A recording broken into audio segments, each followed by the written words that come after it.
दोस्तों, कबीर जी ने कहा था, काल करे सो आज कर, आज करे सो अब, पल में पड़ले होएगी बहुरी करेगा कब। लेकिन हम आज की चिंता नहीं करेंगे, हमें कल की चिंता है। जब 100 साल की आजादी का जश्न मनाएंगे, हम कबीर जी के दोहे के अनुसार नहीं चलेंगे जो कहती है पल में पड़ले होएगी। हम तो मोदी जी के कहे अनुसार चलेंगे। भले ही हमें 23 साल और भारत को विकसित राष्ट्र बनाने में लगे, हम इंतजार करेंगे। भजन कर मस्त जवानी में, बुढ़ापा किसने देखा। तो चलिए आज को ताक पर रखते हैं और 2047 के हसीन वादियों में विचरण करते हैं। नमस्कार दोस्तों, लुकआउट इंडिया में आपका स्वागत है। चलिए देखते हैं क्या भारत 2047 तक समृद्ध बन पाएगा या नहीं। तो दोस्तों, मोदी जी ने कहा है, अगर 40 करोड़ देशवासी अपने पुरुषार्थ से आजाद भारत बना सकते हैं तो 140 करोड़ देशवासी उसी भाव से समृद्ध भारत भी बना सकते हैं। लेकिन दोस्तों, सपने देखना आसान है, उन्हें पूरा करना मुश्किल। आज भारत मणिपुर हिंसा, महंगाई, बेरोजगारी, भ्रष्टाचार, महिला सुरक्षा, आरक्षण, सामाजिक असमानता जैसी कई समस्याओं से जूझ रहा है। तो क्या 2047 तक ये विकसित भारत इन समस्याओं का अंत कर पाएगा? जहां तीसरे कार्यकाल तक आते आते खुद की नैया डगमगाने लगी, हिंदुत्व का एजेंडा धरा का धरा रह गया, प्रधानमंत्री को गठबंधन का सहयोग सरकार बनाने के लिए लेना पड़ा, पक्ष विपक्ष दोनों की सहमतियां किसी भी कानून को पास करने के लिए लेनी पड़ रही है, जहां विपक्ष के अनुसार संविधान खतरे में पड़ने लगा, जिसका प्रभाव इस चुनाव में भी देखने को मिला। और भाजपा के हिंदुत्व वाले एजेंडों को सर्वधर्म सद्भाव वाले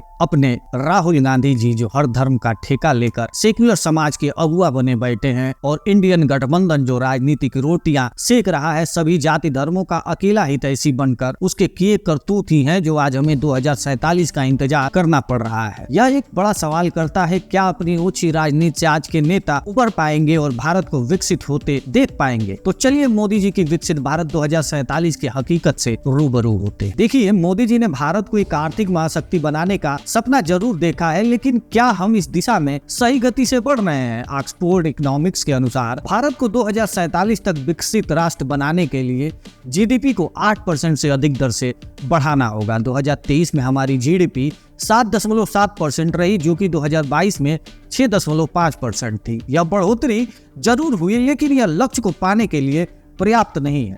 वही मैन्युफैक्चरिंग सेक्टर, जो किसी भी विकसित अर्थव्यवस्था का आधार होता है, अभी भी भारत के जीडीपी का केवल 15.8% योगदान दे रहा है। इसके विपरीत दुनिया की अन्य अर्थव्यवस्थाओं में मैन्युफैक्चरिंग सेक्टर का योगदान अधिक है, जैसे चीन में 32%, संयुक्त राष्ट्र अमेरिका में 12%, जर्मनी में 23% और जापान में 20%, जो भारत के लिए चुनौती और अवसर दोनों है।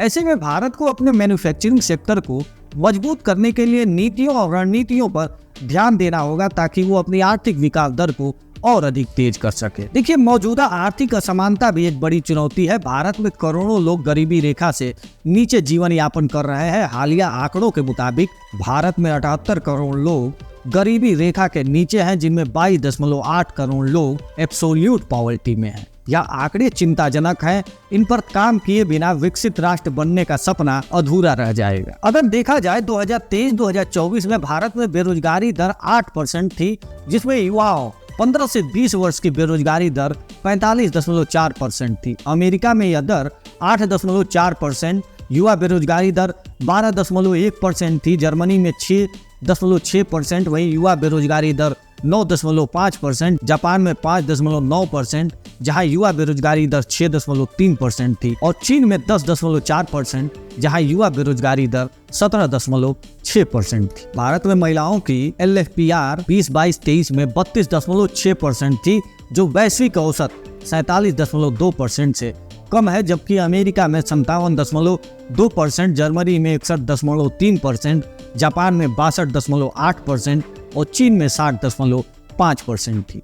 अगर हम अपने सभी नागरिकों को रोजगार नहीं दे पा रहे हैं तो विकसित देश बनने का सपना हमारा अधूरा रह जाएगा। देश में समान नागरिक संहिता, यूनिफॉर्म सिविल कोड को लेकर भी चर्चा जोरों पर है, खासकर जब यूजीसी मुद्दे पर एनडीए के सहयोगी दल ही एकमत नहीं है। तो भारत में तो विभिन्न धर्मों के लोग रहते हैं और प्रत्येक धर्म के अपने निजी कानून हैं, जो विवाह, तलाक, संपत्ति अधिकार और अन्य व्यक्तिगत मामलों से संबंधित है। अनुच्छेद 44 में समान नागरिक संहिता का उल्लेख किया गया है, जो राज्य को नागरिकों के लिए एक समान नागरिक संहिता बनाने का निर्देश देता है। इसका उद्देश्य सभी नागरिकों के लिए एक समान कानूनी ढांचा प्रदान करना है, जो धर्म और जाति के आधार पर भेदभाव नहीं करता है, और महिलाओं और अल्पसंख्यकों के अधिकार की रक्षा करना और समाज में समानता और न्याय को बढ़ावा देना है। तो आप ही सोचिए, इस तरह की नीतियों को लागू करना क्या आसान होगा। लेकिन अगर हमें एक सशक्त और संगठित समाज बनाना है तो यह एक आवश्यक कदम है। भारत में हाल ही के दिनों में धार्मिक और सामाजिक तनाव बढ़ा है, जो सामाजिक ताने बाने को कमजोर कर रहा है। हाल के हिंसक घटनाएं, जिसमें मणिपुर 2023, हरियाणा हिंसा 2023, उड़ीसा हिंसा 2023,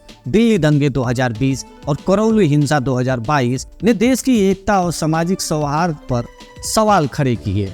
एक विकसित राष्ट्र बनने के लिए हमें एकता और सामाजिक सौहार्द को बढ़ावा देने की जरूरत है। प्रधानमंत्री मोदी के सबका साथ सबका विकास के दृष्टिकोण को पूरा करने के लिए हमें देश में शांति और सद्भाव को बढ़ावा देना होगा। महिलाओं की सुरक्षा और सशक्तिकरण भी एक बड़ा मुद्दा है। 2023 में राष्ट्रीय अपराध रिकॉर्ड ब्यूरो NCRB के अनुसार महिलाओं के खिलाफ अपराध की संख्या 4.05 लाख से अधिक थी। जब तक महिलाएं सुरक्षित नहीं होंगी तब तक हम एक सशक्त और विकसित समाज का निर्माण नहीं कर सकते। हाल ही में Kolkata doctor rape and murder case अगस्त 2024, मणिपुर सेक्सुअल वायलेंस केसेस मई 2023 onward, Spanish blogger gang rape case जून 2023 और भी बहुत सारे इंसिडेंट ने अपराध और कानून व्यवस्था की स्थिति के बारे में यह साफ कर दिया है कि इस दिशा में अभी बहुत कुछ करना बाकी है। प्रधानमंत्री मोदी की बेटी बचाओ बेटी पढ़ाओ योजना अच्छी पहल है, लेकिन इसे जमीनी स्तर पर लागू करना भी उतना ही महत्वपूर्ण है। यदि हमें 2047 तक एक विकसित राष्ट्र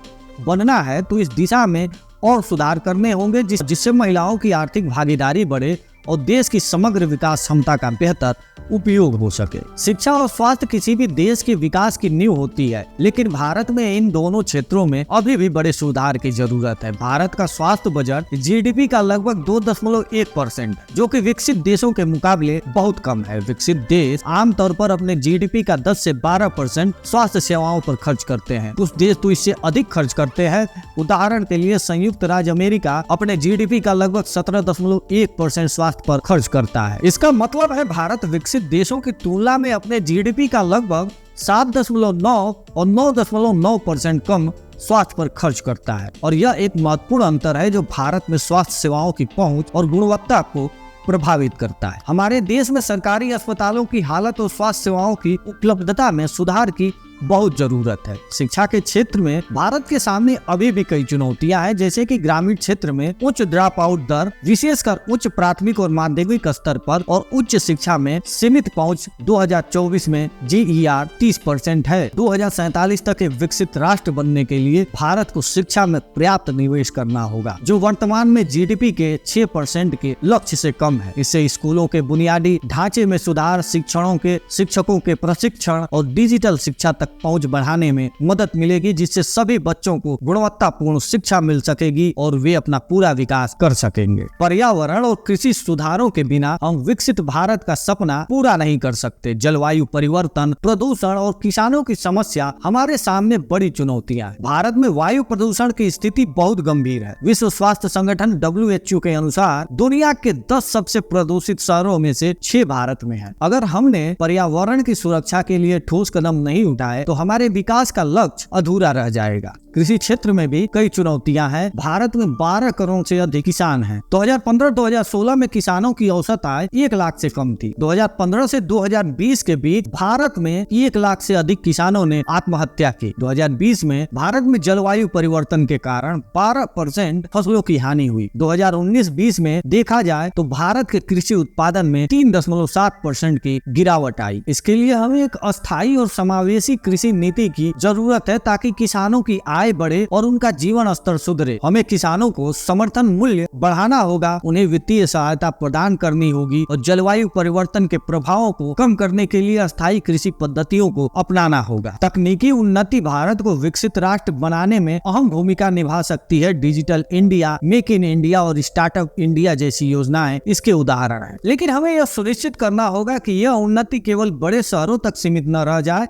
बल्कि गाँव और कस्बों में भी इसका फायदा पहुंचे। डिजिटल शिक्षा, ई-गवर्नेंस और टेक्नोलॉजी के माध्यम से हर भारतीय को इस क्रांति का हिस्सा बनना होगा। भारत की सुरक्षा और अंतर्राष्ट्रीय संबंध विकसित भारत के विजन के लिए महत्वपूर्ण है, लेकिन देश के भीतर हाल की हिंसात्मक घटनाएं और सीमा विवाद हमारे सामने बड़ी चुनौतियां हैं। राष्ट्रीय अपराध रिकॉर्ड ब्यूरो के आंकड़ों के अनुसार आतंकवादी हमले, सांप्रदायिक दंगे और नक्सलवादी हिंसा जैसी घटनाओं में वृद्धि देखी गई है। चीन और पाकिस्तान के साथ सीमा विवाद भी समय समय पर तनाव पैदा करते हैं। हालांकि भारत का रक्षा बजट बढ़ रहा है, फिर भी यह जीडीपी का लगभग 2.4% है, जो संयुक्त राज्य अमेरिका 3.5% जैसे कुछ विकसित देशों की तुलना में बहुत कम है। यह इस तथ्य के बावजूद है कि भारत को अपनी विशाल सीमाओं, आंतरिक सुरक्षा चुनौतियों और क्षेत्रीय तनाव के कारण महत्वपूर्ण सुरक्षा चिंताओं का सामना करना पड़ता है। सैन्य उपकरणों और प्रौद्योगिकी में निवेश के साथ साथ चीन और पाकिस्तान के साथ कूटनीति और आर्थिक सहयोग के माध्यम से संबंध सुधारना आवश्यक है। यह स्पष्ट है कि भारत को विकसित भारत के लक्ष्य को प्राप्त करने के लिए अपनी सैन्य क्षमता को मजबूत करने, अंतर्राष्ट्रीय संबंधों को सुधारने और आंतरिक सुरक्षा चुनौतियों का समाधान करने की आवश्यकता है। प्रधानमंत्री मोदी ने कई सामाजिक कल्याण योजनाएं शुरू की है, जैसे जनधन योजना, उज्ज्वला योजना और आयुष्मान भारत। इनका उद्देश्य समाज के कमजोर वर्गों को सहायता प्रदान करना है, लेकिन यह सुनिश्चित करना जरूरी है कि इस योजनाओं का लाभ हर जरूरतमंद व्यक्ति तक पहुंचे। हाल ही में कई राज्यों में इन योजनाओं के संचालन में देरी और भ्रष्टाचार की खबरें आई हैं, जो चिंता का विषय है। अगर हमें 2047 तक एक विकसित राष्ट्र बनना है तो इस योजना का सही क्रियान्वयन सुनिश्चित करना होगा। दोस्तों, 2047 का विकसित भारत विजन एक बड़ा और महत्वाकांक्षी लक्ष्य है, लेकिन मौजूदा हालात में हमें कई चुनौतियों का सामना करना पड़ रहा है। अगर हम इन चुनौतियों को पहचान कर सही कदम उठाएंगे तो यह सपना जरूर साकार हो सकता है। अगर आप भी मानते हैं कि भारत 2047 तक एक विकसित राष्ट्र बन सकता है तो नीचे कमेंट में अपनी राय बताएं, और अगर आपको यह वीडियो पसंद आया हो तो लाइक और शेयर करें और हमारे चैनल को